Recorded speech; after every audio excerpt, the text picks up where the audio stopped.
When I remarried at 58, I didn't tell my husband or his 3 sons that the 8 luxury condominiums along the Vancouver waterfront were mine, and I did the right thing. Because some truths are like loaded guns, and you don't hand them to people until you know whether they're going to protect you or pull the trigger.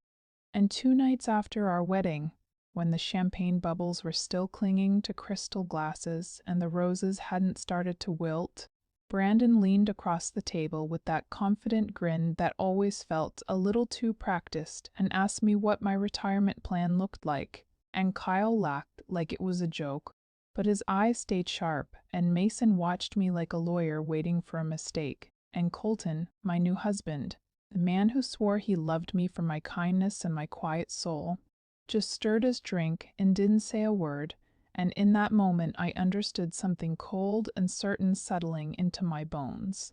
Because I had spent 40 years in business and I knew the smell of greed before it even learned how to speak. My name is Evelyn Hartwell, and before anyone ever called me wife again, before Colton Reeves walked into my life with his tired charm and promises of simple happiness, I had already buried 1 husband, survived bankruptcy rumors, we built a career from nothing, and turned forgotten properties into shining towers of glass and steel along the waterline of Vancouver. 8 condominiums with balconies that faced sunsets over slow cargo ships and winter storms rolling in like gray curtains. 8 homes filled with marble counters and silent elevators and polished hardwood floors. Each one bought quietly through trusts and holding companies and lawyers who knew better than to talk, because wealth is safest when it whispers. And I learned long ago that the louder your success, the quicker someone tries to steal it. Colton came into my life like a calm afternoon after years of noise, soft-spoken, gentle, talking about second chances and family dinners and long drives through quiet towns, and I wanted to believe him, wanted to believe that maybe at 58, love could still be something honest and warm instead of calculated and sharp. And he introduced me to his sons Brandon, Kyle, and Mason Reeves, 3 grown men who smiled politely and shook my hand, who called me ma'am and asked about my hobbies and my health and my plans, and at first it all felt normal, almost sweet, until the questions began to repeat, circling like birds over open water, asking about my savings, my investments, my house, my will, and every answer I gave seemed to lead to another question. A little closer, a little sharper, until I realized they weren't getting to know me, they were measuring me. I smiled anyway because patience has always been my greatest weapon, and I told them small truths wrapped around bigger lies, told them I lived modestly, that my late husband left me comfortable, but nothing extravagant, that I preferred a quiet life, and I watched their faces shift just slightly, disappointment hiding behind polite nods, and Colton laughed awkwardly and said money didn't matter to him, said love was enough. But later that night, he asked if I would consider combining our accounts for convenience, and I said gently that I'd rather keep things separate until we'd been married longer, and the silence that followed was heavier than anything he could have said. Weeks passed, and their curiosity turned into suggestions, little plans Brandon claimed would triple our savings, business ideas Kyle swore were foolproof, property deals Mason said were once-in-a-lifetime opportunities, each one needing only a small investment from me, just a little help, just a short-term loan, just trust. And every time I refused politely, every time I smiled and said I wasn't comfortable, their kindness thinned, their patience cracked, and I started noticing things they thought I wouldn't. Brandon whispering to Colton in the kitchen, Kyle searching through drawers he had no reason to open, Mason watching me with a calculating calm that made my skin cold.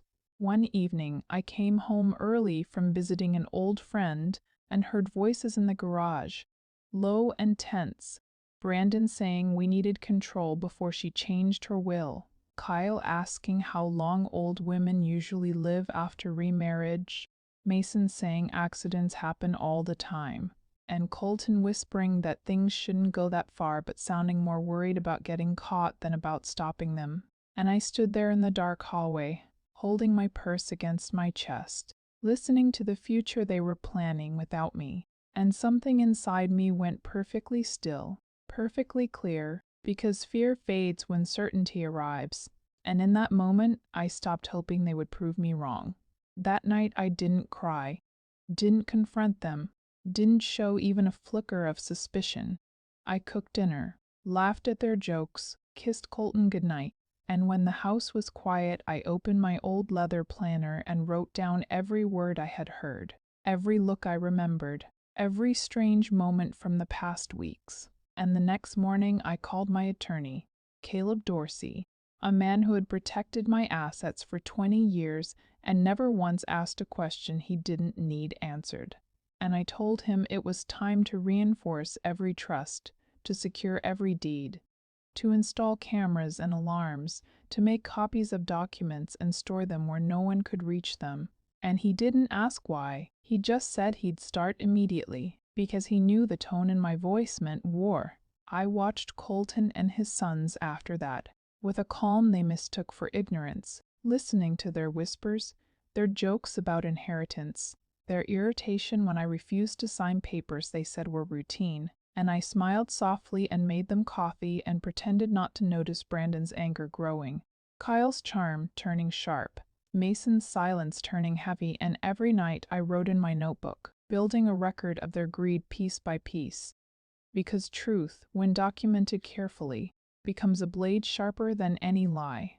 They thought I was weak because I was kind, thought I was naive because I was quiet, thought my age made me easy to fool, and they never imagined the woman who nodded politely at their plans was the same woman who had negotiated million-dollar deals in boardrooms filled with men who underestimated her, the same woman who owned 8 waterfront condominiums they would never see, the same woman who had survived loss and betrayal and come out stronger every time. And I let them keep believing their story.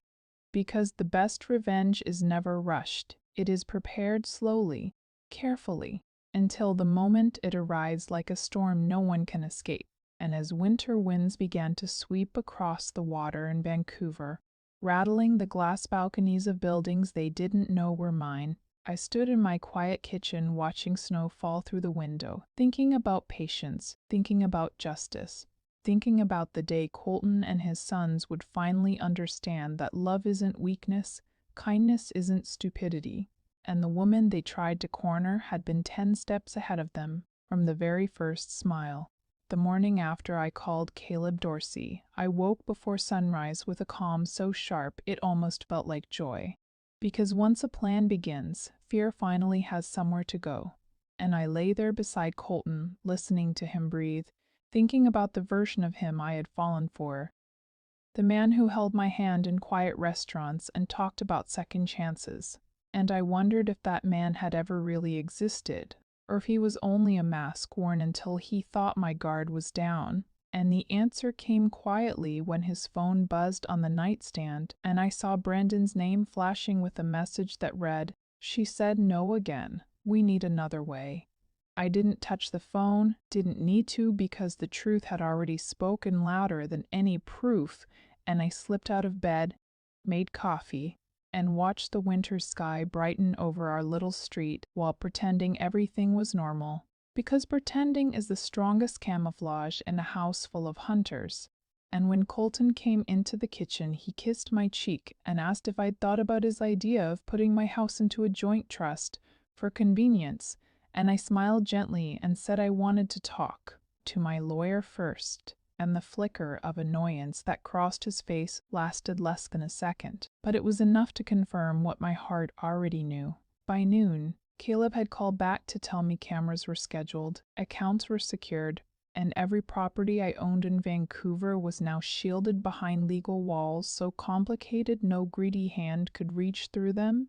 And hearing his calm voice felt like stepping into armor, because protection doesn't always look like strength.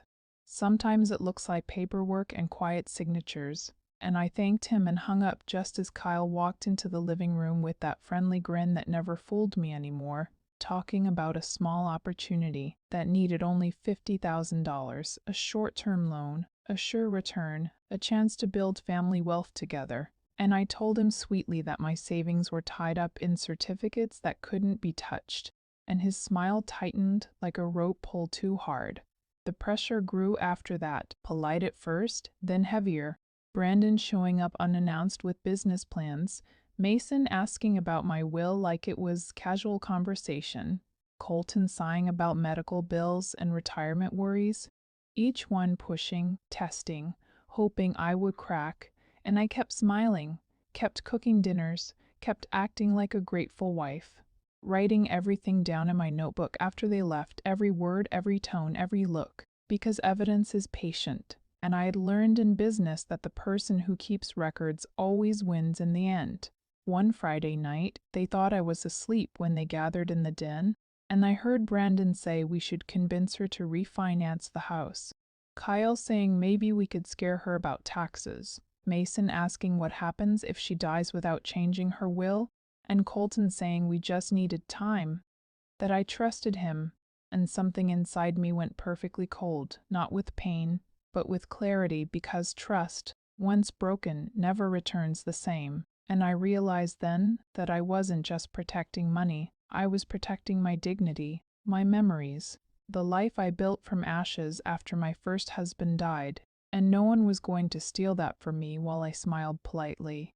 The next morning I drove alone to the airport and flew quietly to Vancouver without telling them, and as the plane descended over the gray-blue water, and I saw the towers I owned shining under winter sun, something fierce rose in my chest, because those buildings weren't just investments, they were proof of my survival, proof that grief didn't break me, proof that a woman alone could still build something beautiful. And I walked through each condo with my property manager, checking walks, reviewing leases, making sure everything was secure. And when I stood on the balcony of the top floor watching ships drift across the horizon, I promised myself I would never let greedy men reduce my life to a number on their spreadsheet. When I came home, Colton hugged me too tightly and asked why I hadn't told him about the trip, and I said I needed time with an old friend, and Brandon joked that old friends must be expensive, and I laughed lightly, because laughter is sometimes the easiest lie. And that night, Mason followed me into the kitchen and asked directly how much my estate was worth, saying we should plan responsibly as a family, and I looked him in the eyes and told him my estate was none of his concern, and for the first time his polite mask slipped completely, revealing anger so sharp it almost felt like hatred. From that moment, the house changed, little cruelties appearing like cracks in glass. Brandon criticizing my cooking, Kyle mocking my age, Mason ignoring me completely, and Colton withdrawing into silence, letting them do it, letting them chip away at me, thinking I would eventually surrender just to keep peace. But they didn't understand that peace bought with humiliation isn't peace at all, it's surrender. And I had never surrendered in my life. Then came the night. Everything nearly went too far, when I drank tea that tasted bitter and felt dizzy within minutes, when I heard Kyle's voice whispering in the hallway about calling an ambulance later so it looked natural, when I realized my own home had become a trap, and with shaking hands I called Caleb again, told him everything, and within hours he had arranged a private doctor, a security company, and a plan so precise it felt like destiny unfolding. Because sometimes revenge isn't anger. Sometimes it's justice prepared quietly until the guilty step into their own confession. As cameras blinked silently in corners and documents gathered in locked safes, I moved through the house like a ghost, smiling at dinner, laughing at jokes, pretending nothing had changed, while every word they spoke was recorded, every plan documented, every lie preserved. And I watched them grow bolder, convinced they were winning, convinced I was blind. And I felt no rage anymore, only certainty, because the day was coming when they would stand in a room with lawyers and police and realize the old woman they tried to cheat was the one who had written the ending of their story from the very beginning. And when I lay in bed that night beside Colton, listening to him breathe like nothing was wrong, I didn't feel sadness anymore, only resolve, because love without respect is just another form of theft. And I had finally decided that before winter ended, before the snow melted from Vancouver's waterfront and sunlight touched the glass towers I owned, Colton Reeves and his sons were going to learn exactly who Evelyn Hartwell really was, and why some secrets are kept not out of fear, but out of wisdom. By the time February crept in with its gray skies and quiet mornings, I had stopped hoping for kindness from Colton Reeves and his sons, and hope, once gone, leaves behind something sharper, something stronger, a clarity that makes every smile easier and every lie easier to tell. And I moved through that house like an actress who had memorized her lines perfectly, pouring coffee, folding laundry, laughing softly at jokes I barely heard, while cameras blinked silently in corners, and every whispered plan they made curled safely into hard drives locked in Caleb Dorsey's office, waiting for the day truth would walk into the room like a judge no one could bribe.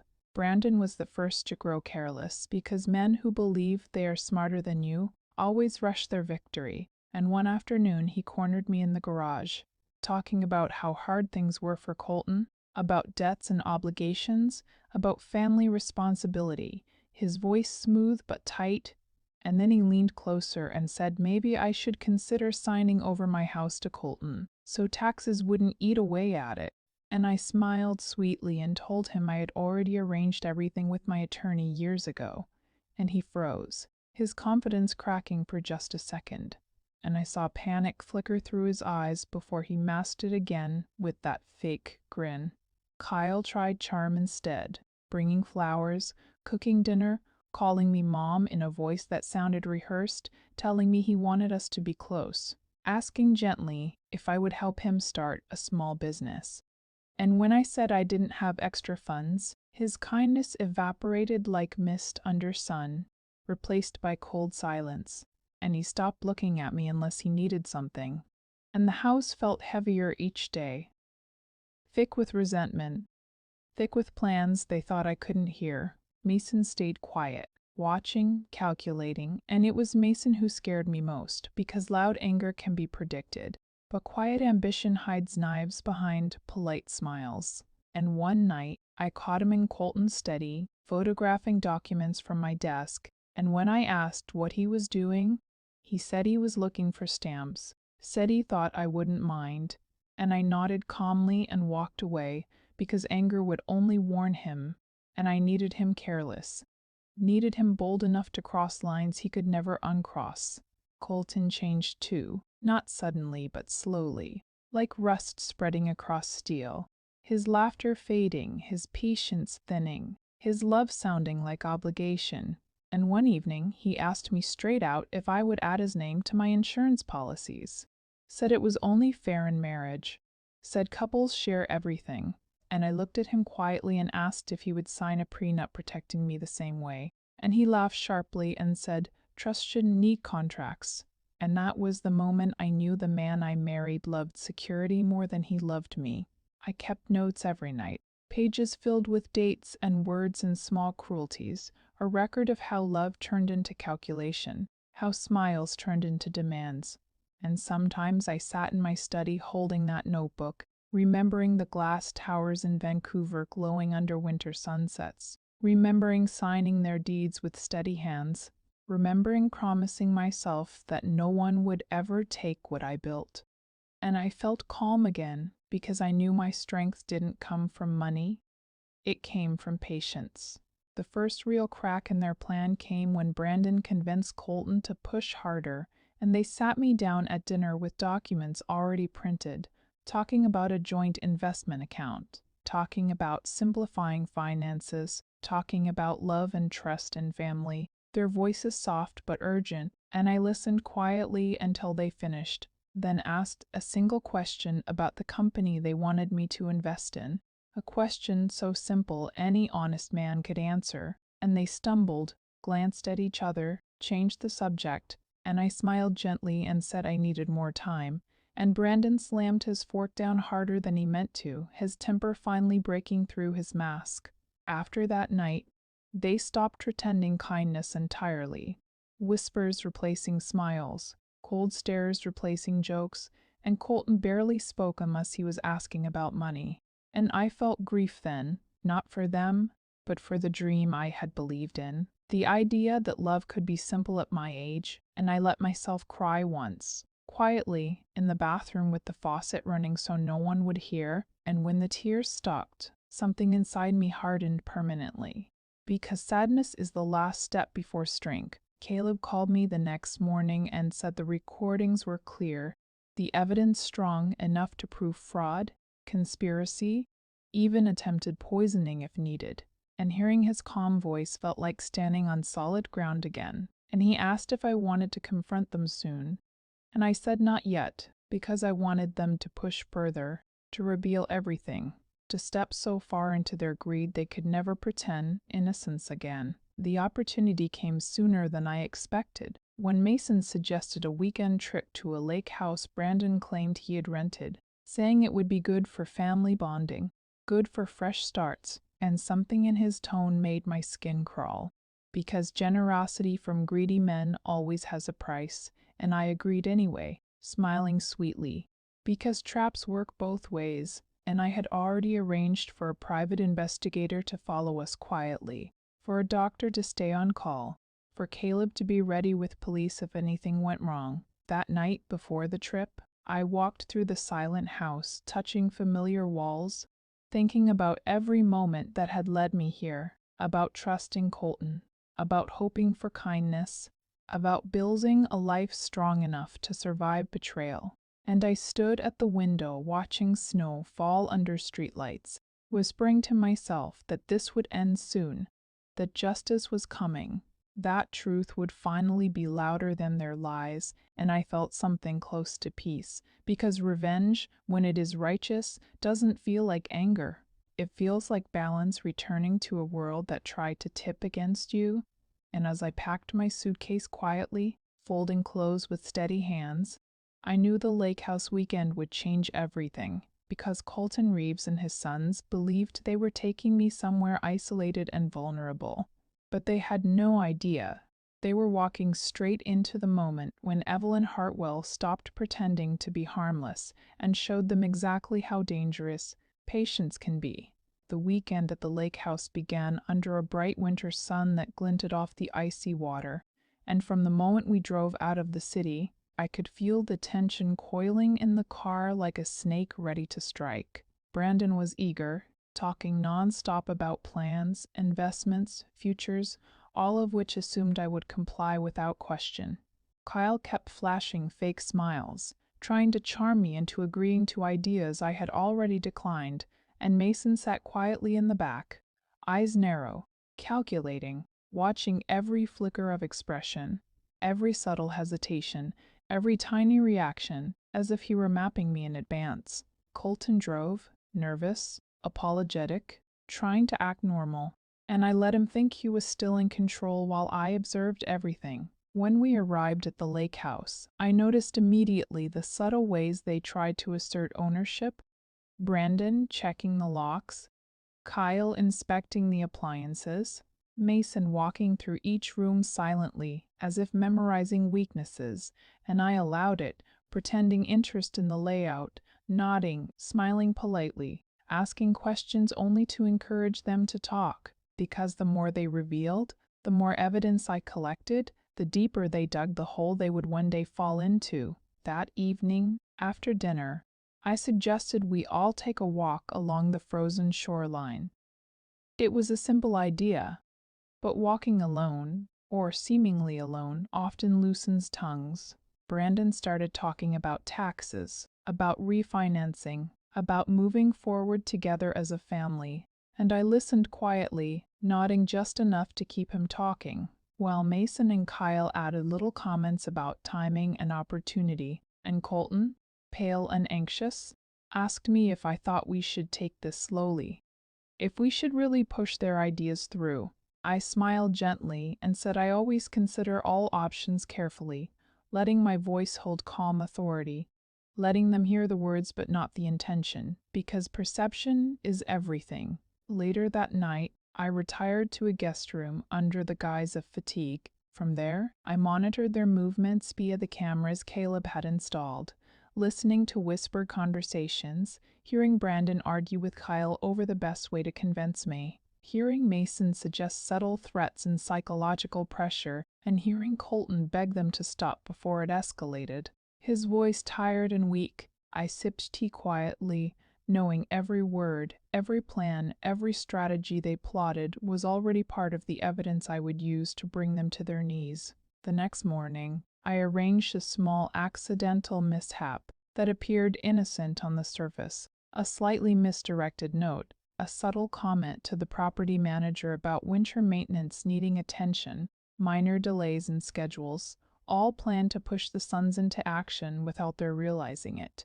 By midday, Brandon was visibly frustrated, snapping at Kyle while Mason remained cold, analyzing, and Colton began to realize that they had underestimated my patience, my foresight, my ability to remain calm while they burned themselves out.